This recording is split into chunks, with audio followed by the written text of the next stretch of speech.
Diyos ko, gusto ko namang paglingkuran ikaw eh. Alam mo na tapat sa puso ko ang paglilingkod sa'yo. Sabi ko, sabihin mo lang sa akin kung anong gusto mo. Gusto mo ba magpari ako? Gusto mo ba mag-asawa ako? Gusto mo ba mag-brother ako?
He saw being DepEd Secretary as an extension of being a brother.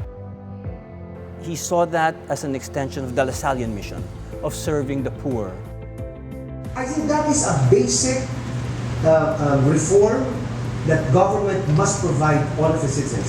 At the time Brother came in as DepEd Secretary, we were one of 3 countries that had less than 12 years of basic education to enter college. So Brother wanted us out of that list of 3, and he announced it immediately that it would be K-12. He knew that this was needed for the country to be not only at par, but for our learners to mature. But because he is inclusive and he was aware of the data, he made sure that there were options for all. We'll have one that matches his or her own interests, abilities, but also provide livelihood for that person. I would think that any change creates some sort of burden. It's a change. 2 more years of uniforms, 2 more years of baon, 2 more years of possibly allowance. Ang mga teachers na maglilika ng mga panibagong mga modules para hindi po lamang ang higaonon, kundi lahat po ng mga IP communities sa buong region.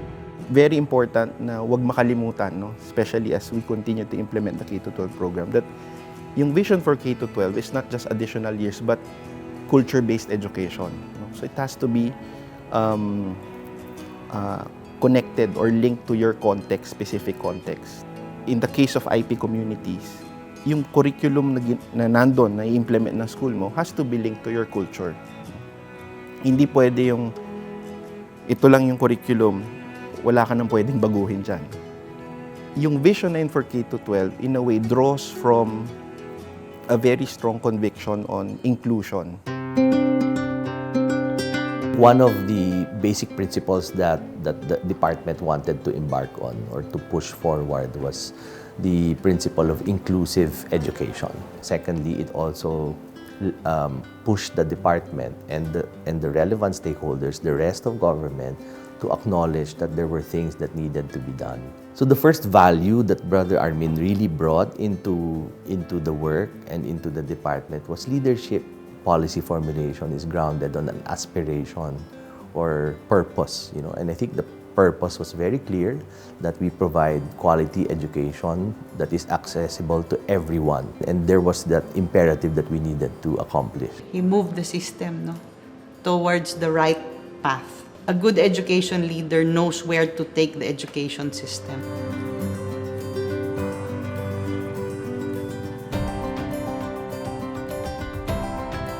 Brother Armin has a very strong social justice bent. And one of the things he started was a center for street children in Cubao. And the name is Kuya Center for Street Children. He was one of the founding members. It actually gathers street children in the Cubao area, Manila area, and it's a temporary house for them. And we help them find school or help them find work. Brother Armin is not only focusing on education in the school, no. He's always looking at how can we reach out to the poorest of the poor. Brother Armin has been very active in terms of feeding programs, connecting farmers to the impoverished communities. He started this Zero Extreme Poverty program, and that has been especially important during the last 2 years of the pandemic. Brother Armin involved himself because he knew that in order to have good educated citizenry, you also need to have the environment that nurtures such a system to develop.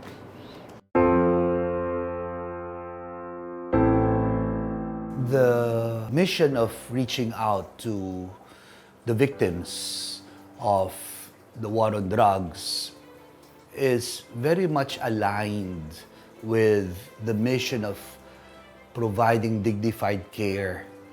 I believe that if these widows who lost their loved ones and are now standing as single parents are not helped, I believe that they too would end up homeless.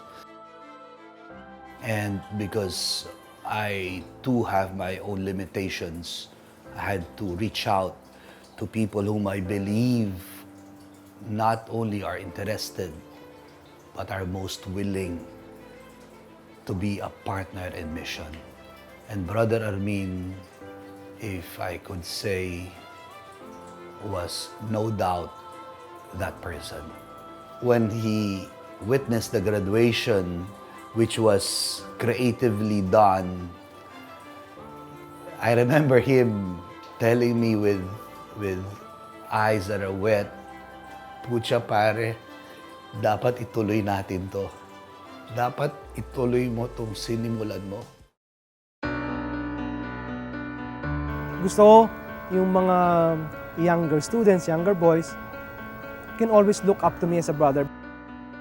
A Kuya could be so violent, a Kuya could be so vulgar, and even be very unjust in his ways. And this is the opposite of who our Brother Armin is.